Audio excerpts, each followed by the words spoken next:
Let's bring in Alan Small, a senior investment advisor, and he's here to give us a personal finance perspective. It seems like gloom and doom, but give us your perspective on this day.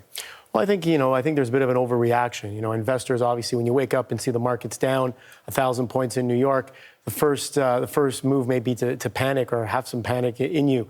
But then, hopefully cooler heads prevail. And as we saw today, cooler heads did prevail. Stock market ended up making back about half of what it lost on the open. And really a lot of investors looking at this as a buying opportunity, being able to get into some of their investments that perhaps they couldn't get into before, maybe a little bit too expensive. And with the environment that we're seeing now, low interest rates, low inflation, even a lower price of oil, for many, that's a boost. And I think it's a good opportunity to get into some of these names. I think one thing that makes a lot of people nervous is if they're at the point where they need to cash out investments like RRSPs soon. What about people on, say, the verge of retirement? We met one of those people in Ron Charles's piece. Right, that's a great question. And the way I look at, people approaching retirement, the average age, let's say somewhere around 65 years of age.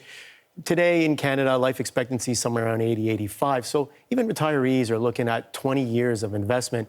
And so when you look at yourself, I would look at them as a longer-term investor. I know a lot of individuals look to cash out little bits at a time to help pay for their retirement.